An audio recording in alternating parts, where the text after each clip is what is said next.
Bien, Evangelio de Marcos, capítulo 13, los versículos 1 al 13, y vamos a ponernos en pie como siempre para leer con toda reverencia la palabra de Dios.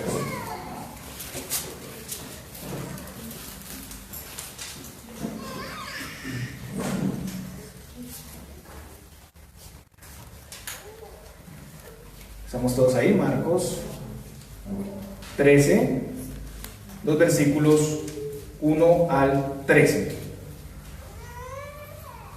Saliendo Jesús del templo, le dijo uno de sus discípulos: Maestro, mira qué piedras y qué edificios. Jesús respondiendo le dijo: ¿Ves estos grandes edificios? No quedará piedra sobre piedra que no sea derribada. Y se sentó en el monte de los Olivos frente al templo. Y Pedro, Jacobo, Juan y Andrés le preguntaron aparte: Dinos cuándo serán estas cosas y qué señal habrá cuando todas estas cosas hayan de cumplirse. Jesús respondiéndoles comenzó a decir: Mirad que nadie os engañe, porque vendrán muchos en mi nombre diciendo: Yo soy el Cristo, y engañarán a muchos. Mas cuando oigáis de guerras y de rumores de guerras, no os turbéis, porque es necesario que suceda así, pero aún no es el fin. Porque se levantará nación contra nación y reino contra reino, y habrá terremotos en muchos lugares, y habrá hambres y alborotos. Principios de dolores son estos. Pero mirad por vosotros mismos, porque os entregarán a los concilios, y en las sinagogas os azotarán, y delante de gobernadores y de reyes os llevarán por causa de mí, para testimonio a ellos. Y es necesario que el Evangelio sea predicado antes a todas las naciones. Pero cuando os trajeren para entregaros, no os preocupéis por lo que habéis de decir, ni lo penséis, sino lo que os fuere dado en aquella hora, eso hablad. Porque no sois vosotros los que habláis, sino el Espíritu Santo. Y el hermano entregará a la muerte al hermano, y el padre al hijo, y se levantarán los hijos contra los padres, y los matarán. Y seréis aborrecidos de todos por causa de mi nombre, mas el que persevere hasta el fin, este será salvo. Oremos. Padre Celestial, te damos muchas gracias por tu bendita palabra, y como siempre, ante tu palabra queremos suplicar que sea tu Espíritu Santo el que nos guíe, que podamos recibirla, entenderla, retenerla en nuestro corazón para ponerla por obra. Te pedimos, Señor Dios, que salgamos renovados en ti. En Cristo Jesús. Amén. Podemos sentarnos, hermanos, y vamos a escuchar el sermón del día de hoy. Y, como siempre, continuamos aquí la exposición de la palabra de Dios de manera consecutiva. Y, de nuevo, es importante recordar que estamos viendo la última semana en el ministerio del Señor, los momentos antes de que el Señor fuera entregado y crucificado. Y para entender el contexto de este pasaje es necesario recordar lo sucedido antes en la entrada triunfal a Jerusalén. Recordemos que el Señor venía a la ciudad, que venía a celebrar la fiesta de la Pascua, una de las fiestas más importantes para los judíos. Cada judío debía venir 3 veces al año, y ellos venían a celebrar en esta oportunidad la fiesta de la Pascua. Pero antes de llegar a la ciudad, el Señor tiene hambre y ve una higuera con hojas. Pero al ver si tenía fruto, no encontró nada. Debía haber un fruto temprano, que era un fruto indicio de más fruto, pero solo encontró hojas. Y en Marcos 11:14 el Señor dijo: Nunca jamás coma nadie fruto de ti. Después el Señor llega a su templo y encuentra un mercado, el negocio de los animales que eran vendidos en el templo, rechazando a los animales que los peregrinos traían al templo para el sacrificio, y el cambio de monedas cobrando costos exagerados. Ellos habían convertido la casa de oración para todas las naciones en una cueva de ladrones. Eso fue lo que dijo el Señor. Entonces el Señor echa a todos fuera, y ante esto los líderes judíos solo querían asesinarlo, solo querían buscar cómo matarlo. Al siguiente día Jesús y los discípulos se encontraron de nuevo con la higuera. ¿Y qué había pasado con la higuera? La higuera se había secado hasta la raíz. La higuera estaba estéril, inerte, ya era inservible, era no beneficiosa.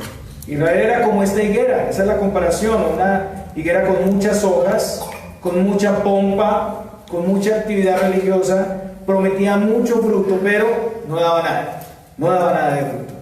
Aunque era una higuera protegida, una higuera que había sido regada por el Señor para el fruto, seguía estéril. Israel había llegado a un límite donde lo único que podía esperar era el juicio de Dios. Después de la purificación del templo, ellos continuaron igual. Incluso ellos cuestionaron la autoridad del Señor para haber sacado a los vendedores y los cambistas. Entonces, por la falta de fruto, el Señor quita su atención, sus llamados de ellos, los deja en su condición de improductividad y muerte. Y después, si ustedes miran el capítulo 12, vemos que el Señor les denuncia por medio de una parábola. ¿Cómo les llama ahí? Labradores malvados. La parábola habla de unos labradores que habían recibido una heredad, se querían apropiar de ella, y ellos maltrataban y mataban a los que enviaba el dueño de la heredad. Ellos no daban el fruto que estaba produciendo la viña, y al final el dueño envía a su hijo pensando que al ser el heredero lo respetarán, pero ellos, considerando precisamente esto, lo matan para apropiarse de la heredad. Pues Israel quería eso, quería su propia religión a su acomodo, a su manera. En ese pasaje el Señor, como dueño de la viña, pregunta: ¿qué pues hará el Señor de la viña? Vendrá y destruirá a los labradores y dará su viña a otros. Y lo que vemos aquí es el anuncio de un juicio para Israel. Ese es el contexto que hemos estado viendo. Ellos querían seguir manteniendo esa mezcla entre la verdad y la mentira. Ellos rechazaron al Mesías, el verdadero hijo de David. Ellos rechazaron sus señales, le menospreciaron, querían matarle. Incluso después de todo eso seguimos viendo cómo ellos buscaban atrapar a Jesús en alguna respuesta que diera para hacerlo quedar mal con el pueblo o con las autoridades romanas y poderlo entregar. Por todo esto el Señor les quitaría esta administración y se la daría a otros. Es lo que vemos en Mateo 21:43. Por tanto os digo que el reino de Dios será quitado de vosotros y será dado a gente que produzca los frutos de él. Estos a quienes se daría el reino eran igualmente judíos y gentiles que, confiando en el Señor, permaneciendo unidos a él, darían fruto abundante. Y este es el contexto inicial de este pasaje: la destrucción del templo y Jerusalén como consecuencia de la improductividad religiosa y el rechazo al Mesías. Hermanos, este pasaje es uno de los más extensos que tenemos en el Evangelio de Marcos, y también es uno de los pasajes más discutidos en cuanto a su interpretación. Ustedes saben que toca temas del fin de los tiempos o el fin del siglo, y esto pues genera una cantidad de preguntas, de interrogantes o ciertos términos que se usan aquí, y hay varias posiciones en la escatología, y procuraremos ser bíblicos en cuanto a lo que vamos a decir el día de hoy. El pasaje también aparece en Mateo 24 y en Lucas 21. Usted puede dejar un dedo ahí separando esos textos paralelos donde tenemos esos pasajes. Mateo 24 es muy amplio, todo lo que dice incluso añade algunas cosas más. El día de hoy, o amplía unas cosas más. El día de hoy solo vamos a abarcar la primera parte de este pasaje. De nuevo, es un pasaje muy difícil, muy complejo, y muy extenso. Entonces vamos a tomar la primera parte. En cuanto al contenido general, encontramos serias advertencias y llamados para toda la iglesia. Este pasaje anuncia sucesos que tienen un cumplimiento parcial y temprano con Israel, con la destrucción de Jerusalén, y otros que sucederán durante y al final de la historia. Por eso es un pasaje tan complejo. También encontramos el anuncio de circunstancias catastróficas, trágicas, que vendrán en el tiempo, pero que no representan el fin, sino el principio de lo que vendrá. Esa es la idea en estos 13 versículos. No se alarmen, esto solamente es principio de dolores. En el sermón pasado vimos que el Señor acusa a los escribas y fariseos por su religión, que estaba llena de avaricia, una religión que era superficial, egocéntrica. Y en el Evangelio de Mateo, en el capítulo 23, vemos más de estas acusaciones contra estas personas. Mateo es mucho más amplio ahí, que son los conocidos como los ayes. Pero en particular el Señor dice aquí, vamos a ir a Mateo 23 del 33 al 39, y quiero que presten especial atención a este pasaje. Mateo 23, 33 al 39. Serpientes, generación de víboras, ¿cómo escaparéis de la condenación del infierno? Por tanto, he aquí yo os envío profetas y sabios y escribas, y de ellos a unos mataréis y crucificaréis, y a otros azotaréis en vuestras sinagogas y perseguiréis de ciudad en ciudad, para que venga sobre vosotros toda la sangre justa que se ha derramado sobre la tierra, desde la sangre de Abel el justo hasta la sangre de Zacarías, hijo de Berequías, a quien matasteis entre el templo y el altar. De cierto digo que todo esto vendrá sobre esta generación. Jerusalén, Jerusalén, que matas a los profetas y apedreas a los que te son enviados. ¿Cuántas veces quise juntar a tus hijos como la gallina junta sus polluelos debajo de las alas, y no quisiste? He aquí vuestra casa os es dejada desierta, porque os digo que desde ahora no me veréis hasta que digáis: bendito el que viene en el nombre del Señor. Hermanos, de nuevo lo que vemos aquí es el anuncio del juicio de Dios sobre Israel. Los israelitas pasaron un límite. Ellos no se arrepintieron, no reconocieron al Mesías, no recibieron su guía, su tierno cuidado, y el Señor anticipa que los enviados que vendrán también serán perseguidos y asesinados. Todo eso traerá juicio del Señor. Entonces ahora se anuncia su destrucción. Su destrucción. El Señor dice que esto vendrá sobre esa generación. Noten ustedes, su casa sería dejada desierta, el templo quedaría reducido a ruinas, y todo esto hasta la venida del Señor.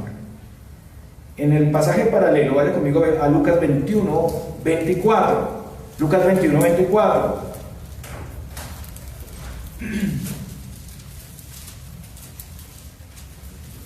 Lucas 21, 24 dice: y caerán a filo de espada y serán llevados cautivos a todas las naciones, y Jerusalén será hollada por los gentiles hasta que los tiempos de los gentiles se cumplan. Y todo esto que estoy diciendo aquí lo anuncia el Señor antes de salir del templo. ¿Ustedes recuerdan el contexto con la viuda que dio su ofrenda, 2 monedas? Pues esto lo dice el Señor antes de salir del templo. Como vimos en el pasado sermón, el Señor estaba en el templo, en el patio de las mujeres, que ese era el lugar donde estaba, y nuestro evento sucede cuando sale. Miren lo que dice el pasaje en el versículo 1 de Marcos 13, ahora sí: saliendo Jesús del templo, le dijo uno de sus discípulos: Maestro, mira qué piedras y qué edificios. No sabemos aquí quién es el que pregunta eso, pero lo importante es ver que ellos estaban deslumbrados por la grandeza del templo, las piedras, los edificios. La pregunta viene en relación a lo que acaba de decir el Señor: Jerusalén va a ser destruida. Pero ellos dicen: mira qué piedras, mira qué edificios. En el pasaje paralelo en Lucas leemos que esta era una conversación entre los discípulos. Ellos estaban charlando entre ellos. Lucas 21:5 dice: hablaban de que el templo estaba adornado de hermosas piedras y ofrendas votivas. Ellos tenían razones, muchas razones, buenas razones para estar admirados y sorprendidos de la grandeza del templo, y ya lo vamos a ver.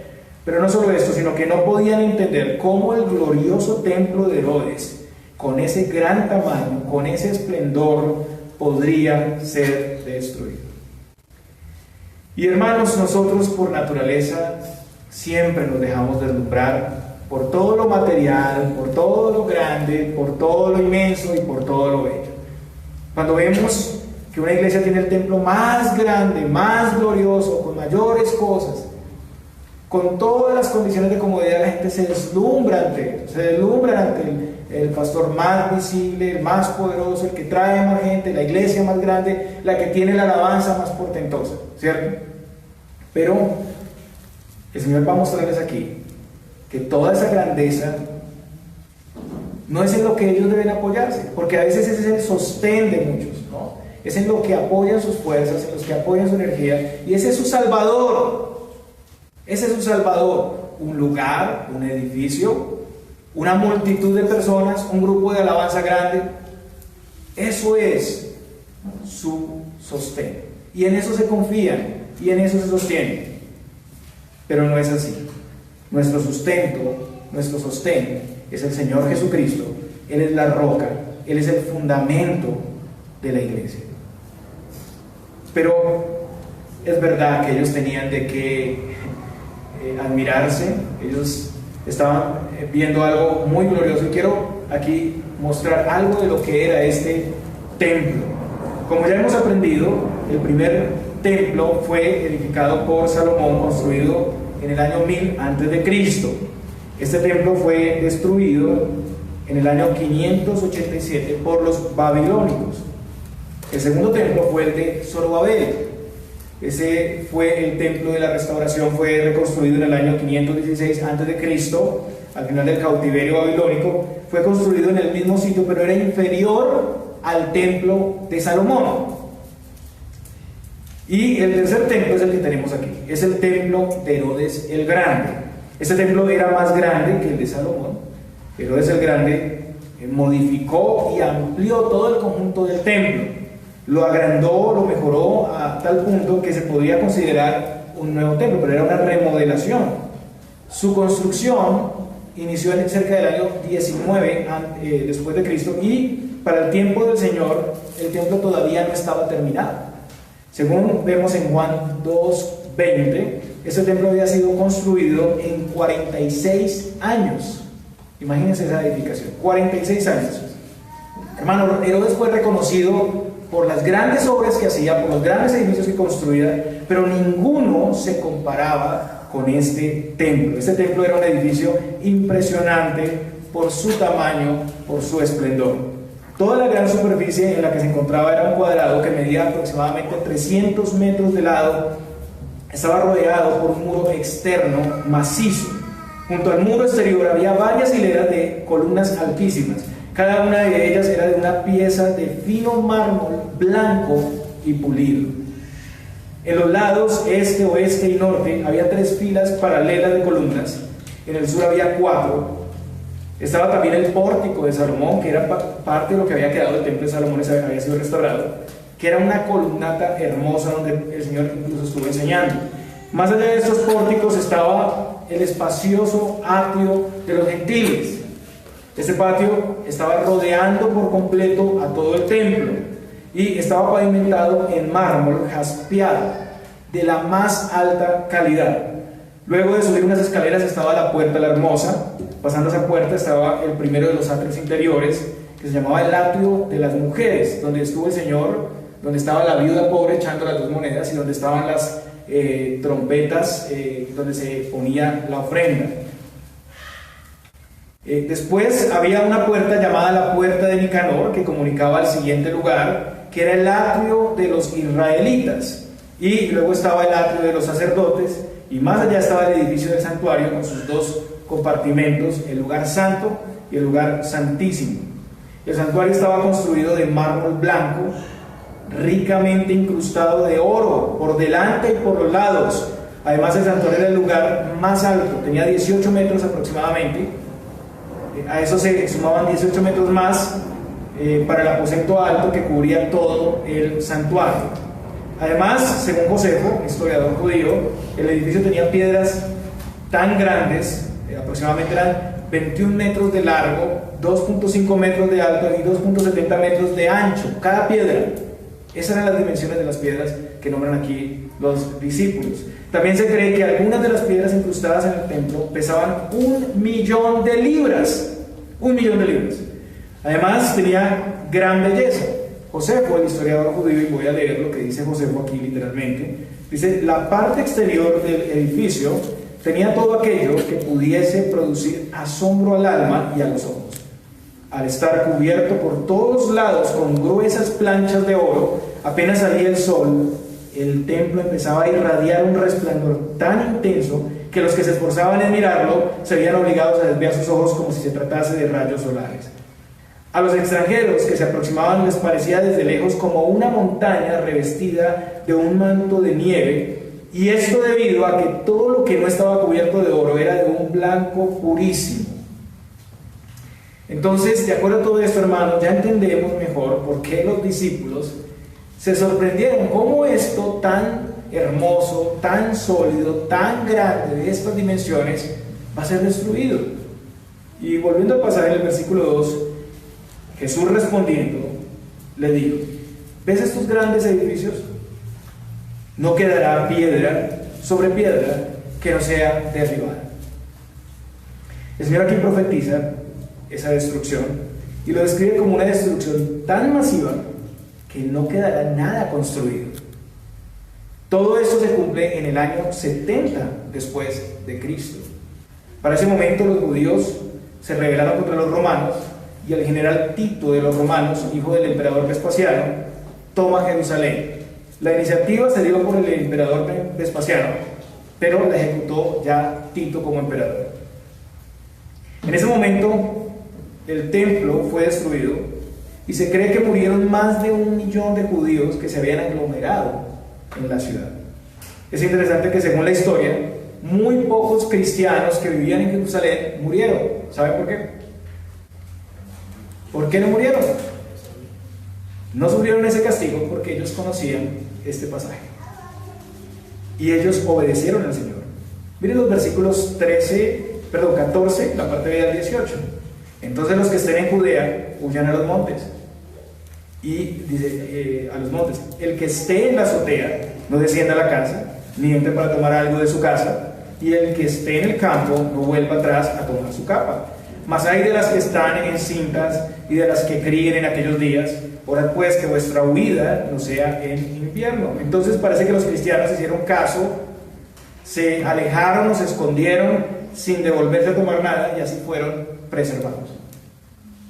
Hermanos, los juicios de Dios siempre se ejecutarán, y seguir sus llamados, seguir sus amonestaciones preserva la vida de los suyos.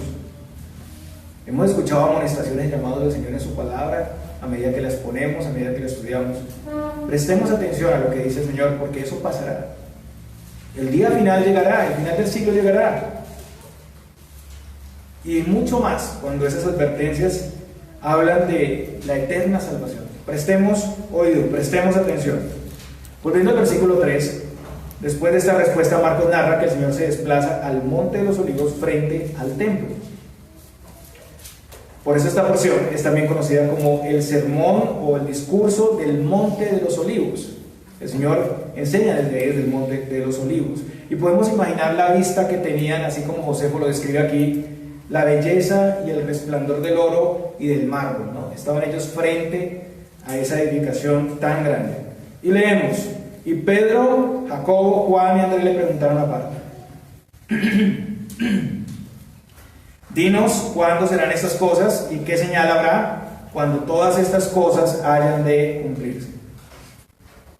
De nuevo los discípulos más cercanos al Señor aquí, Pedro, Jacobo, Juan y Andrés, pues llevan en privado y le hacen esa pregunta, y ellos estaban pensando en la predicción del Señor, estaban inquietos y sin saber cómo el centro de adoración de Israel llegaría a ser destruido, y hacen 2 preguntas: dinos cuándo serán estas cosas y qué señal habrá cuando todas estas cosas hayan de cumplirse. En Mateo, que es el pasaje paralelo, puede estar usted ahí en Mateo 24:3, dice: y estando él sentado en el monte de los olivos, los discípulos se le acercaron aparte diciendo: dinos cuándo serán estas cosas y qué señal habrá de tu venida y del fin del siglo. Es importante ver que para los discípulos la idea de la destrucción del templo era comparable aquí con el fin del mundo. Noten ustedes. Pero este era el punto aquí: la profecía de la destrucción del templo no marcaba el fin. Y yo quiero que aquí hagamos esta pausa en este pasaje, porque yo sé que hay algunos que centran todo lo que pasa en este pasaje en Jerusalén. Incluso personas muy eruditas, personas con mucho conocimiento, reconocidos por nosotros, incluso de nuestra denominación. Pero aquí hay elementos que no solamente conectan con el año 70. Acá hay muchas cosas que trascienden en la historia. Entonces no podemos simplemente decir, ya todo se cumplió aquí. Incluso la segunda venida del Señor todavía no ha sucedido. Estamos a la espera de ese evento glorioso. Pero entonces, este es el punto que yo quiero que ustedes resalten, porque es una de las ideas principales aquí. Cuando oigan esas cosas, piensen en algo, todavía no es el fin. Y ese fue el malentendido para ellos en su momento. Se va a destruir entonces el templo, Jerusalén, entonces vendrá el fin.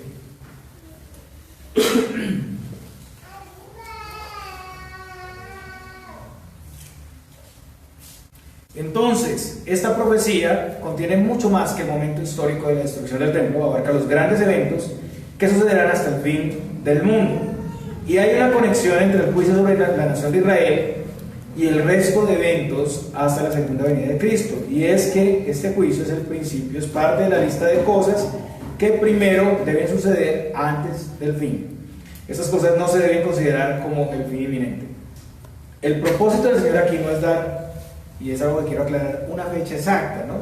Ustedes se dan cuenta que hay muchas personas buscando una fecha exacta del retorno del Señor Jesucristo y nos hacen acercamientos, incluso hablan de naciones como Estados Unidos, Rusia, hablan de guerras, y entonces asustan a la gente y les dicen, bueno, va a venir el fin y entonces ya es el fin y la fecha es esta. No, eso no lo podemos hacer.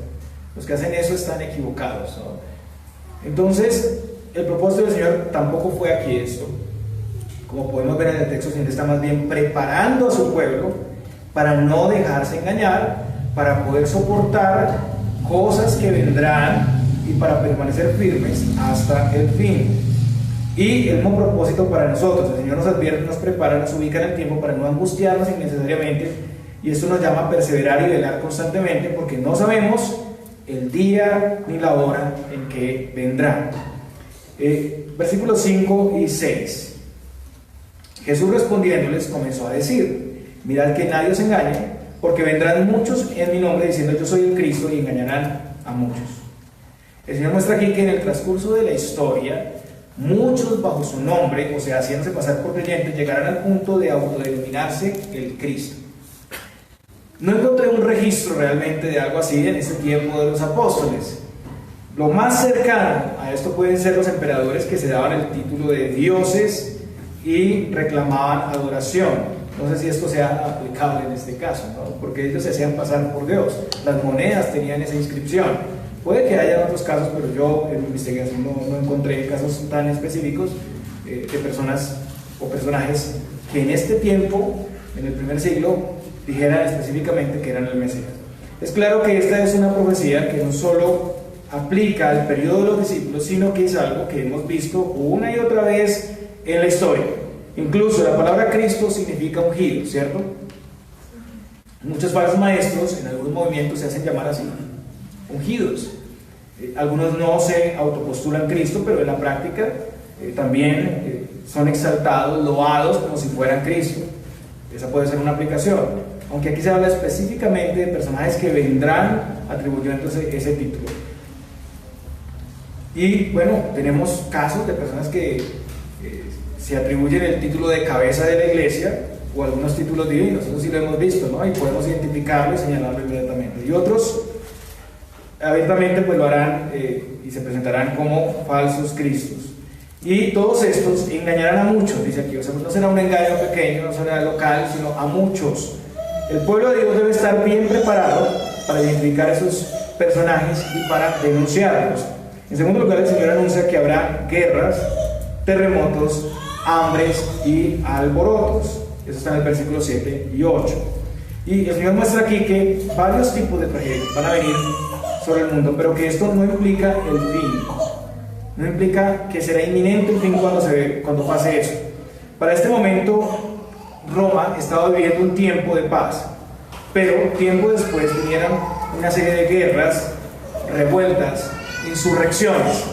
Y no solo Roma, como vemos en el pasaje, sino nación contra nación y reino contra reino. Y no solo en este tiempo, sino que después de la caída de Jerusalén, eso continúa hasta nuestros días. Hoy en día estamos escuchando de guerras que están en este momento actualmente ahí en proceso, no se han culminado. Entonces aquí el Señor muestra que la destrucción de Jerusalén por parte de los romanos no representa el fin del mundo, sino más bien es parte de todo lo que tiene que pasar. También es importante ver que en menos de 40 años el mundo romano quedó horrorizado por un gran terremoto. Ustedes recuerdan el terremoto que devastó la Odisea, y también por la erupción del Vesubio que sepultó a Pompeya en lava. Eso pasó en ese tiempo y seguramente el Señor tenía en mente esto que prioritariamente o primariamente sucedió. Pero esto puede considerarse parte del cumplimiento profético. De nuevo, estas tragedias no son el indicativo de un fin inminente. Además de los terremotos, el Señor habló también de hambrunas. Las hambrunas son a veces fruto de lo anterior, de las guerras, ¿cierto? Hay guerra, entonces se agotan los recursos, lo hemos visto, y hay hambre. Aunque no siempre, ¿no? A veces providencialmente el Señor envía el hambre a algún lugar. En el Nuevo Testamento se habla de una hambruna, precisamente, y a eso se refería inicialmente. Y eso sucedió en Roma en días de Claudio. Vaya conmigo a Hechos 11:28. Hechos, libro de Hechos, capítulo 11, versículo 28. Hechos 11:28 dice: y levantándose uno de ellos, llamado Agabo, daba a entender por el Espíritu que vendría una gran hambre en toda la tierra habitada, la cual sucedió en tiempos de Claudio. Noten ustedes que aquí se hace referencia a esa situación. Claudio fue el emperador romano del 41 al 54. Durante ese periodo hubo varias épocas de hambre incluso, y una de esas en el año 46, que afectó a Judea. Ustedes recuerden las epístolas, Pablo hablando de enviar un donativo a los hermanos en Jerusalén que estaban pasando por necesidades. Entonces hubo una hambruna ahí, y aquí también se anuncia. Pero de nuevo, estos son principios de lo que va a suceder. Los terremotos y hambres en muchos lugares, junto con las guerras, son denominadas en el versículo 8 principio de dolores. Así que esto es un indicativo de situaciones más críticas que van a venir a lo largo de la historia. La comparación en el original es con una mujer que está con dolores de parto, dolores que se van incrementando hasta el nacimiento de su hijo. Así es, la historia está embarazada y entonces empieza a padecer dolores. En algunos momentos son más fuertes, en algunos momentos bajan, reducen, pero al final va a haber el alumbramiento, y el alumbramiento es la consumación de los tiempos cuando Cristo venga por segunda vez, y es el fin del mundo.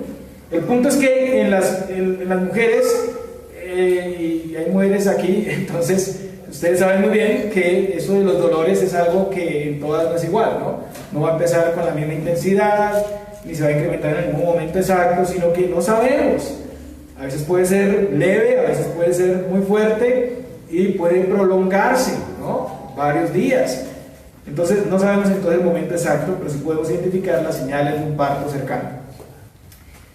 Versículo 9, entonces dice: pero mirad por vosotros mismos, porque os entregarán a los concilios, y en las sinagogas os azotarán, y delante de gobernadores y de reyes os llevarán por causa de mí para testimonio de ellos. Y esto tiene que ver inicialmente con la persecución de los apóstoles y todos los cristianos de parte de los judíos. Pero todo esto hace eco también en la persecución que han sufrido los creyentes por causa del Evangelio en todos los tiempos. De nuevo, hay un cumplimiento inicial y otro cumplimiento que se va dando en la historia. Los concilios eran los tribunales locales de los judíos que culminaban en el Sanedrín. En los concilios y sinagogas los discípulos sufrían azotes por causa de la fe. Según la ley judía, los azotes que recibe el culpable se determinaban por un juez y no debían pasar de 40 azotes. Eso está en Deuteronomio 25, del 2 al 3. Según el delito se daba el número de azotes. Los apóstoles sufrieron persecución por su fe, fueron azotados por los judíos, también por los gentiles, llevados a los concilios, sinagogas y encarcelados, y ahí ellos dieron testimonio de Cristo. En Hechos 4, Pedro y Juan fueron llevados ante el concilio. Ustedes pueden mirar el libro de Hechos. En Hechos 5:18, Pedro y Juan fueron apresados y liberados por un ángel, pero siguieron predicando en el templo. En Hechos 5:26 al 27, de nuevo son llevados al concilio. Pero después, si ustedes miran Hechos 5:40, el Sanedrín determina azotarlos y dejarlos en libertad, prohibiéndoles de no hablar de Jesús. Recordemos, estaba haciendo un recorrido por el libro de Hechos, a Saulo, ¿no? Encarcelaba y azotaba a los creyentes en las sinagogas. Miren que ese es el primer cumplimiento de todo eso. Hechos 8:3 dice: y Saulo asolaba la iglesia y entrando casa por casa arrastraba a hombres y a mujeres y los entregaba en la cárcel. En Hechos capítulo 22, en el versículo 19 dice lo mismo: yo dije, Señor, ellos saben que yo encarcelaba y azotaba en todas las sinagogas a los que creían en ti. Incluso el apóstol Saulo, en su momento, él consintió en la muerte de Esteban. Él estaba presente. Hechos 22:20 dice eso: él consentía en su muerte. Cuando Saulo es convertido en el capítulo 9 de Hechos y en adelante, pues él sufre la misma persecución. Lo mismo que hizo con los demás le pasa a él. Y sabemos que llevando el evangelio a los gentiles fue azotado, apedreado, encarcelado, y dio testimonio en los concilios, sinagogas y ante los gobernantes. Vaya conmigo a 2 Corintios 11, del 24 al 25. Ahí Pablo relata que recibió muchos azotes y palizas. 2 Corintios 11, 24 al 25. De los judíos, 5 veces he recibido 40 azotes menos 1. 3 veces he sido azotado con varas, 1 vez apedreado, 3 veces he padecido naufragio, 1 noche y 1 día he estado como náufrago en alta mar. Hasta el momento, en total, entonces había sido azotado 8 veces, 5 veces por los judíos y 3 veces por los romanos. El azote con varas era un castigo romano y el látigo era un castigo judío. Pablo fue azotado con el castigo romano en Filipos. Eso está registrado en Hechos 16:22, y fue castigado siendo romano, a pesar de que los romanos no podían ser azotados. Los judíos, de acuerdo a la ley de Moisés, le dieron 39 azotes. 13 azotes se le daban en el pecho y 26 en la espalda, y eso era suficiente para dejar a la persona completamente rendida de dolor. En cuanto a los gobernadores y reyes que se nombran aquí, en el libro de Hechos encontramos varios, empezando por Poncio Pilato, Félix, Festo, Agripa. Era gobernador Agripa I, que mató a muchos y asesinó a Jacobo. En Hechos 12 se habla sobre él. También Pablo fue presentado ante Agripa II y el procurador Festo en Hechos 25:13. Junto con Jacobo, en Hechos 12, también Pedro había sido apresado en el mismo grupo y le esperaba la misma condena de Jacobo, morir. Pero después de esto, Pedro de nuevo es liberado por un ángel, Hechos 12:7, y en el año 64 después de Cristo tenemos también otra persecución, la persecución de Nerón a todos los cristianos en Roma y en sus alrededores. Ustedes recuerdan que hubo un incendio en Roma y estaba en el barrio de los judíos, o el sector de los judíos y los cristianos, y culparon a los cristianos. Nerón necesitaba culpar a alguien porque no se sabía quién había hecho el incendio. No se supo nunca quién hizo ese incendio, pero el caso es que acusaron a los cristianos, y los cristianos fueron puestos como antorchas en el jardín de Nerón, o fueron echados a los animales con pieles pegadas para que los leones se los comieran. Los cristianos, que para esta época eran una comunidad despreciada por no vivir de acuerdo al paganismo común, a partir de ese momento son perseguidos incluso de manera más fuerte. Y parece ser que el apóstol Pedro y el apóstol Pablo murieron en esa persecución del año 64, que duró hasta el 68, cuando Nerón se suicidó, repudiado por muchos de los romanos como un tirano caprichoso, loco. Según la historia, Tomás predicó hasta la India, donde fue asesinado con una lanza. Y acá ya no estoy citando la palabra, sino la historia. Estos registros son importantes. Simón el Celote predicó en Mauritania, África y Bretaña y fue crucificado. Marcos, obispo de Alejandría, predicó en Egipto y fue arrastrado al fuego con cuerdas. Bartolomé predicó en la India y tradujo el Evangelio de Mateo, fue golpeado con palos, crucificado y decapitado. Andrés predicó en Etiopía, donde fue crucificado bajo el mandato del gobernador, que mandó que los cristianos hicieran sacrificios a los dioses. Mateo predicó con mucho éxito en Etiopía y Egipto y fue asesinado con una lanza por orden del rey. Felipe predicó en Hierápolis de Frigia, en Asia Menor, fue crucificado, apedreado y sepultado con sus hijas. Jacobo, el hermano de Jesús, vivió como un judío estricto, líder de la iglesia en Jerusalén. En la Pascua le pusieron en un lugar alto para hablar a la gente, predicó a Cristo y lo empujaron, pero no murió, sino que oró por ellos, le apedrearon y finalmente alguien le golpeó en la cabeza. Todos ellos murieron de maneras muy crueles, perseguidos. La segunda persecución a los cristianos empezó en el año 95 después de Cristo, durante el reinado de Domiciano. Domiciano insistió en la adoración al emperador, mató a los cristianos, los exilió, se apropió de todos sus bienes y posesiones. Probablemente Juan fue arrestado durante esa época, Juan el que escribió Apocalipsis, y algunas de las imágenes del libro fueron inspiradas en esa persecución. Y se cree que desde Nerón hasta Domiciano hubieron 10 persecuciones, así como las que les estoy narrando, 10 persecuciones hasta el tiempo del emperador Constantino. Pero aún así, la persecución no dejó de estar presente con mayor o menor fuerza en los diferentes momentos de la historia. Entonces, volviendo al llamado del Señor en el pasaje, ellos debían estar atentos, y eso implicaba estar preparados, listos, conociendo la prueba que se iba a desatar para ellos. Todo esto que acabo de decir era lo que iba a pasar, el anuncio del Evangelio, acompañado de muchas persecuciones y dificultades. Todo eso era por causa de Cristo y para hacer testimonio a esas personas, para predicarles el Evangelio. Ellos tienen el consuelo que trabajan, que sirven a Cristo para su propósito. El que se oponga a ellos, entonces se está oponiendo a Cristo mismo. Y el Señor usó toda esta persecución precisamente para que sus siervos fueran a personas que estaban en esos gobiernos, en eminencia.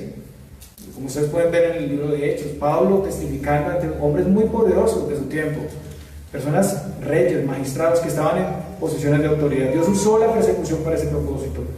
Recordamos las palabras de Agripa ante Pablo, diciendo entonces Agripa dijo a Pablo: por poco me persuades a ser cristiano. Ese era el testimonio que ellos daban. Pero la gran comisión, hermanos, no se limitaba a Israel. En el versículo 10 leemos: y es necesario que el Evangelio sea predicado antes a todas las naciones. Noten ustedes que esto no es solamente para Israel, es muy claro. En el pasaje paralelo de Mateo 24:14 leemos: y será predicado este Evangelio del reino en todo el mundo para testimonio a todas las naciones, y entonces vendrá el fin. El Evangelio del reino era el mensaje de salvación en Cristo Jesús, el Rey soberano, el descendiente de David, que ocuparía su trono. Dios se hizo carne, Él vino a este mundo, llevó nuestro pecado sobre sí mismo y murió y resucitó al tercer día, venciendo sobre la muerte, el pecado y Satanás, y todo eso en cumplimiento de las Escrituras. Vino a llevar nuestro juicio, nuestra condenación, para concedernos perdón y vida eterna, confiando en su nombre, y todo eso nos es dado como gracia. Ese es el Evangelio, es el mensaje de salvación que debía ser anunciado a todos los pueblos, y esto fue lo que hicieron sus apóstoles hasta morir. Y este pasaje no solo habla de la extensión del Evangelio a cada nación y pueblo, incluyendo a los gentiles, como era el plan de Dios, Jerusalén, Judea, Samaria y hasta lo último de la tierra, sino además dice que cuando se haya cumplido esta labor, vendrá el fin. Y aquí es claro que esto incluye el tiempo entre el anuncio del Señor aquí y su segunda venida en el día final o el día posterior. Esta es la gran comisión. Todos estamos y debemos estar participando en este ministerio de llevar el Evangelio de Cristo. Somos nosotros quienes continuamos esa labor, quienes debemos predicar. Y a diferencia de las catástrofes, guerras y hambrunas que van a suceder todo el tiempo, la predicación plena del Evangelio, incluyendo todas las naciones, es una de las señales para identificar el fin. Cuando el Evangelio sea predicado en todo el mundo, vendrá el fin. Y en toda esta labor hay grandes desafíos que deben ser enfrentados. Los apóstoles y todos los discípulos tendrán que argumentar, exponer la palabra de Dios, ¿no? Predicando con poder, predicando con denuedo y enseñando a hombres muy poderosos y astutos, como vimos. En Lucas 21:15 dice: porque yo os daré palabra y sabiduría, la cual no podrán resistir ni contradecir todos los que se opongan. El Señor tiernamente apacienta a sus siervos, mostrándoles su respaldo, su provisión. La promesa es que ellos estarán suplidos del Espíritu Santo para hablar. No que fueran personas pasivas o robots que transmitieran un mensaje como una máquina, sin ninguna participación, sino que no tendrían que preocuparse porque el Espíritu les guiaría usando y potencializando lo aprendido del Señor y sus capacidades comunicativas. En Juan 14:26 dice: mas el Consolador, el Espíritu Santo, a quien el Padre enviará en mi nombre, Él os enseñará todas las cosas y os recordará todo lo que yo os he dicho. Esta era la manera en que ellos iban a testificar. En el Nuevo Testamento encontramos los testimonios de los apóstoles enseñando y defendiendo la verdad ante todos. Esto tiene que ver primariamente con el periodo apostólico. Debo decirlo, esto tiene que ver inicialmente con el periodo apostólico. En Mateo 10, del 16 al 25, el Señor, después de comisionar a los 12 discípulos, anuncia las persecuciones que le seguirán, y ahí se hace referencia al testimonio temprano de la iglesia donde había inspiración. Entonces, estos apóstoles escogidos por Dios iban a ser instrumentos de la inspiración para darnos las Sagradas Escrituras. Ese es el primer cumplimiento de este pasaje. Los apóstoles especialmente fueron dotados, capacitados para dar testimonio de Cristo con quien habían caminado. Sin embargo, la iglesia después de esto se sigue apoyando en ese testimonio o ese fundamento apostólico y profético que es la Biblia, para argumentar, para exponer el Evangelio, como lo estamos haciendo esta mañana aquí. Y necesitamos siempre de la guía del Espíritu para predicar y defender el Evangelio. Solo que ahora pues ya no somos inspirados, sino somos iluminados para enseñar el testimonio que Dios ya nos ha dado. Pero debemos decir que cada vez que predicamos en esos difíciles contextos, en realidad somos usados, guiados y provistos por el Espíritu para hablar con valentía y poder. Y yo sé que usted y yo hemos pasado por esa situación de estar ante personas y tener que explicarles, pero recibir el aliento y la sabiduría de Dios para poder hablarles con valentía, con firmeza y decir cosas que tal vez no imaginaríamos decir, denunciando el pecado, denunciando la maldad, pero llevándolos a Cristo y argumentando muy bien en base a las Escrituras. Entonces no hay excusa, hermanos, para predicar el Evangelio. El Señor está con nosotros. Y en todo eso también habría persecución familiar, dice aquí la palabra. Aquí el Señor anuncia que los creyentes van a sufrir persecución de los más cercanos, la familia. Un hermano que no cree en Cristo entregará muerte a su hermano creyente. También el padre al hijo creyente. Y los hijos no creyentes contra los padres y hasta los matarán. Todo esto es por causa de la fe. Los odian por ser creyentes, los odian por no vivir según el mundo y Satanás, por no caminar en la misma vida infructífera y sin esperanza, por no seguir en la vida terrenal, la vida religiosa tradicional, por insistir en la verdad. Los odian por no renunciar a Cristo. Y esta es una de las pruebas, creo yo, más duras, más dolorosas para todo creyente, que su propia familia le rechace y hasta le pueda entregar a autoridades que buscan la muerte del creyente. En 1 de Juan 3:12 dice: no como Caín, que era del maligno y mató a su hermano. ¿Y por qué causa lo mató? ¿Por qué causa le mató? Porque sus obras eran malas y las de su hermano justas. En Mateo también leemos las palabras del Señor: no penséis que he venido para traer paz a la tierra. No he venido para traer paz sin espada, porque he venido para poner en disensión al hombre contra su padre, a la hija contra su madre y a la nuera contra su suegra. Y los enemigos del hombre serán los de su casa. El que ama a padre o madre más que a mí no es digno de mí. El que ama a hijo o hija más que a mí no es digno de mí. No es un secreto que esto ocurre continuamente en cada generación, ¿cierto? Esto no es algo solamente del primer siglo. Esto siguió pasando, sigue pasando. Los mismos hermanos del Señor al principio no creían en Él. Eso pasó con el Señor mismo. Aquí no se manda a odiar a nuestros familiares, sino a dar el lugar que corresponde. El Señor está por encima de todos los lazos familiares. Esos lazos continúan, pero el creyente no permite que le alejen o se interpongan en su relación con Cristo. Habrán situaciones incluso extremas como las que se anuncian aquí. Familiares incluso entregando a muerte a sus parientes porque son cristianos, porque no renuncian a sus convicciones. Y eso pasó en los primeros tiempos de la iglesia y después siguió pasando.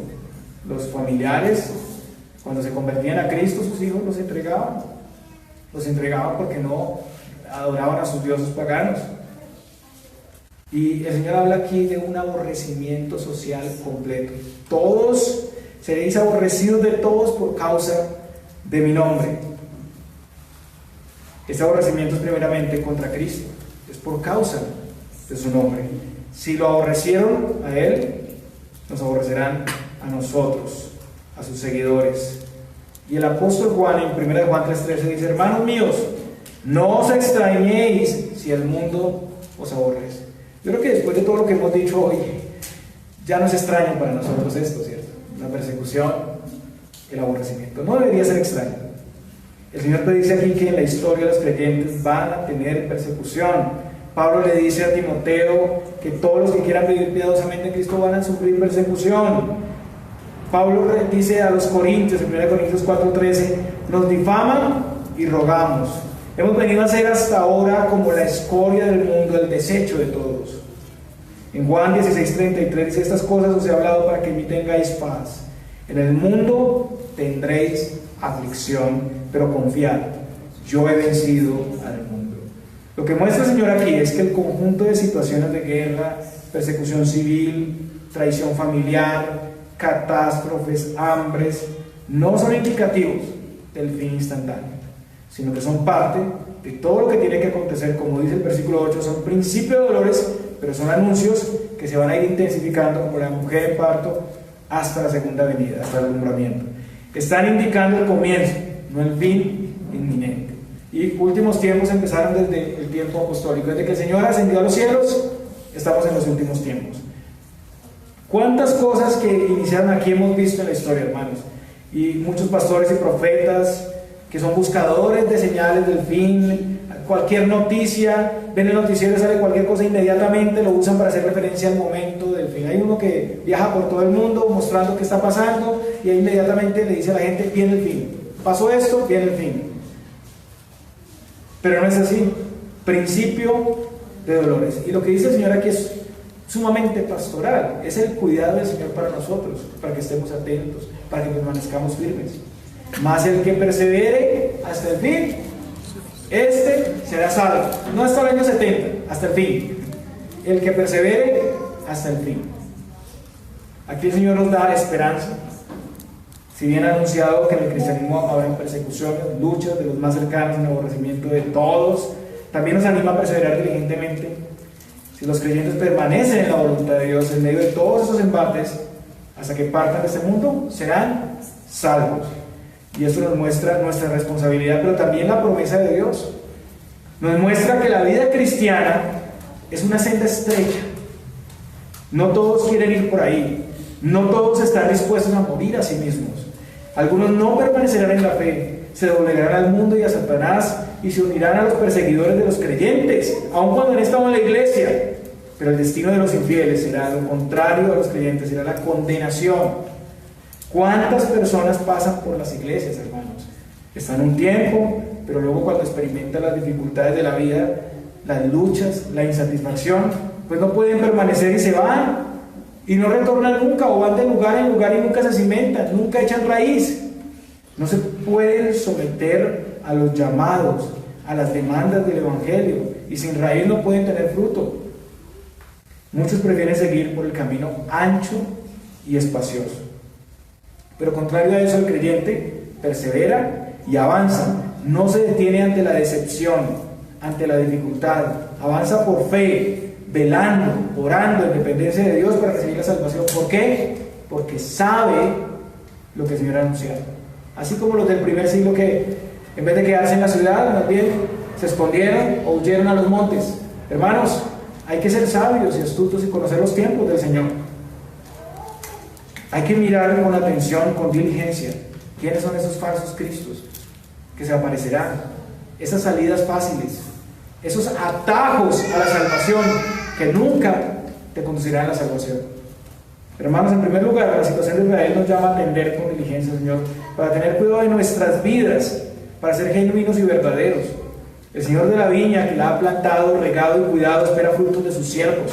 No nos engañemos, el Señor supervisa su obra. Él no está distante o ajeno a nuestras vidas. Cuidado con la vida infructífera. Cuidado con la religiosidad externa y superficial, con el rechazo de sus enviados, con la falta de compasión y servicio al Señor, porque esta fue la razón por la que Israel fue llevado a la destrucción. El templo de Jerusalén y su lugar de religiosidad fue destruido. No descuidemos nuestra perseverancia, nuestra fe. Todo eso es evidencia de estar en Él. Recordemos que Israel, después de muchos llamados, rechazó al Señor, se endureció. Y el Señor trajo su juicio sobre la nación y entregó esa administración a su pueblo. Y el Señor ahora espera frutos de su pueblo. Si usted se ha endurecido ante los llamados del Señor, tal vez esta pueda ser la última oportunidad de escuchar. No sabemos. Escuche el llamado del Señor. No se endurezca. Sea consciente de lo que dice el Señor. No tergiverse sus mandamientos. No le dé otra interpretación que no es.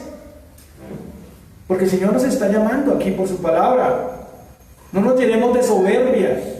Recordemos las palabras de Pablo a los romanos, en Romanos 11, 22 al 23. Mira pues la bondad y la severidad de Dios. La severidad ciertamente para con los que cayeron, pero la bondad para contigo, si permaneces en esa bondad, pues de otra manera tú también serás cortado. Y aún ellos, si no permanecen en incredulidad, serán injertados, pues poderoso es Dios para volverlos a injertar. Hermanos, no tomemos a la ligera los llamados del Señor. No nos confiemos en esos edificios y templos que tenemos asegurados, ¿no? Como la membresía o el bautismo, para decir, en esto estoy seguro. Hay que dar frutos de arrepentimiento. El Señor vendrá y pedirá cuentas a sus mayordomos de lo que hicieron con su vida, porque la mayordomía que usted está manejando es su propia vida. Pero usted es responsable de entregar esa vida a este mundo, o a la idolatría, o a sí mismo. ¿A quién estás entregando tu vida? Caminemos con temor y temblor delante de nuestro Dios. Consideremos la grandeza de su llamado, de su salvación. Valoremos las horas de nuestra salvación, hermanos. Israel no valoró esto. Tuvo al Mesías enfrente, enseñando en sus calles, en su templo, y no le hicieron caso. Ahora el Mesías enseña por medio de todos sus siervos. El Cristo es anunciado en cada iglesia local. Su palabra es anunciada. No se engañen. No crean que porque no ven una señal portentosa, entonces no es Dios el que está hablando a ustedes. Es su palabra la que se anuncia. Nada más que su palabra. Atendamos a quienes nos instruyen y exhortan para dar fruto. No nos conformemos con cumplir, con ser aprobados por otros. No nos acostumbremos a la negligencia, a la pasividad. A menudo muchos se acostumbran a mantenerse con vida, pero no van más allá. Apenas se sostienen. No nos justifiquemos en nuestras ocupaciones, en nuestra debilidad. Antes, presentémonos constantemente delante del Señor y supliquemos su gracia para servirle y glorificarle con toda humildad, dando fruto abundante. Consideremos que el Señor cumple sus promesas. Todo lo que dijo de la destrucción de Jerusalén se cumplió al pie de la letra. Ese es un evento histórico irrefutable. No hay hecho histórico más atestiguado que la destrucción de Jerusalén. Eso sucedió, hermanos, y el Señor lo anunció. ¿No piensan ustedes que se cumplirá todo lo que el Señor dijo sobre su venida, sobre su segunda venida? ¿No creen que el resto de la profecía que sigue aquí después de estos versículos, que contienen estos versículos y sigue aquí, se va a cumplir? Se va a cumplir, hermanos. Y nosotros somos esa segunda etapa y vamos a ver qué va a pasar. Vamos a llevarnos muchas sorpresas en ese día, como ellos se llevaron una sorpresa ese día. Y perecieron muchos de ellos. El Señor, hermanos, no da estas advertencias al aire. Lo que pasó con Jerusalén es un tipo de lo que va a pasar al final de los tiempos con quienes permanecen en rechazo y rebeldía al Señor. No nos confiemos en ninguna cosa que nos dé seguridad, que parezca firme, como ese templo de Herodes. Muchos se aseguran en su conocimiento, en su devoción externa, en su cumplimiento, en su religiosidad. Muchos no se atreven a considerar el juicio de Dios y lo ven lejano. Viven vidas dobles, mezclando la verdad con la mentira. Otros se decepcionan porque los injustos no son castigados al instante y se relajan.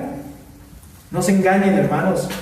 El Señor traerá juicio sobre sus enemigos. No olviden que la paciencia de Dios es para arrepentimiento.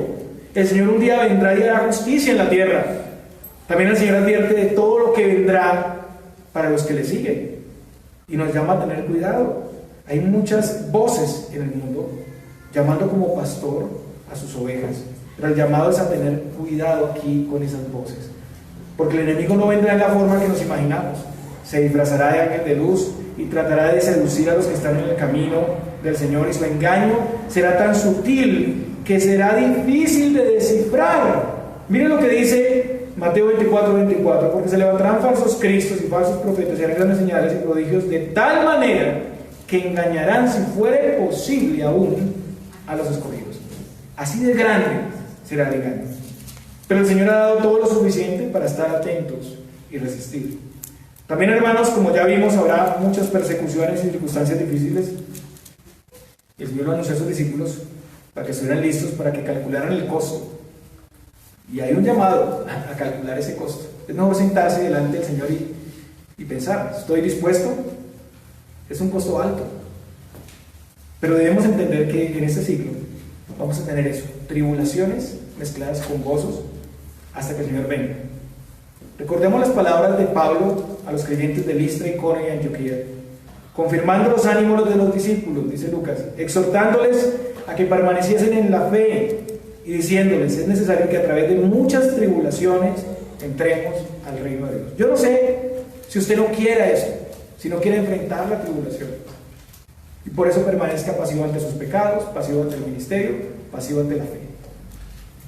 Pero este es el Evangelio del Señor, un Evangelio que implica lo que sufrió nuestro Señor: persecución.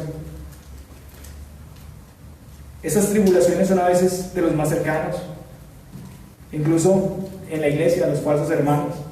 Pero el llamado es a estar listos para resistir, estar listos para no sorprendernos ni de caer, para prepararnos. Además, todos estamos llamados a llevar el mensaje del Evangelio, a atestiguar a otros de nuestra fe. Somos los instrumentos en las manos del Señor. En esa tarea debemos estar confiados en el Señor, porque el Señor estará con nosotros y nos respaldará dándonos el denuedo y guiándonos en su palabra. Pero es necesario actuar. Hay una labor que cumplir, y no es la tarea de solo el pastor o unos pocos, o de liderazgo solamente. Todos tienen la gran comisión de ir y llevar el Evangelio, empezando por nuestra casa, por nuestros vecinos y el resto del mundo. El llamado es a la constancia, permanecer hasta el final, mantener la fe, la confianza en el Señor sin desmayar, sin conformarnos o mirar a este mundo pasajero. Al final, el Señor triunfará. Es el triunfo de Dios, el triunfo de la justicia de Dios, el triunfo de la gracia de Dios. Concluimos con esto. El Señor les bendiga. Oremos al Señor. Padre, gracias por tu palabra. Tú nos adviertes, nos llamas, nos diriges, Señor Dios. Te pedimos que esta palabra predicada pueda dar fruto en nuestros corazones, que no salgamos igual como estábamos, sino que tengamos una conciencia clara de lo que implica estar en ti, Señor Dios, y de tu obra en los tiempos, Señor, de lo que tú vas a hacer y de tu venida que anhelamos, Señor Dios. Te glorificamos, te exaltamos y suplicamos tu suficiencia en todo, Señor, en Cristo Jesús. Amén.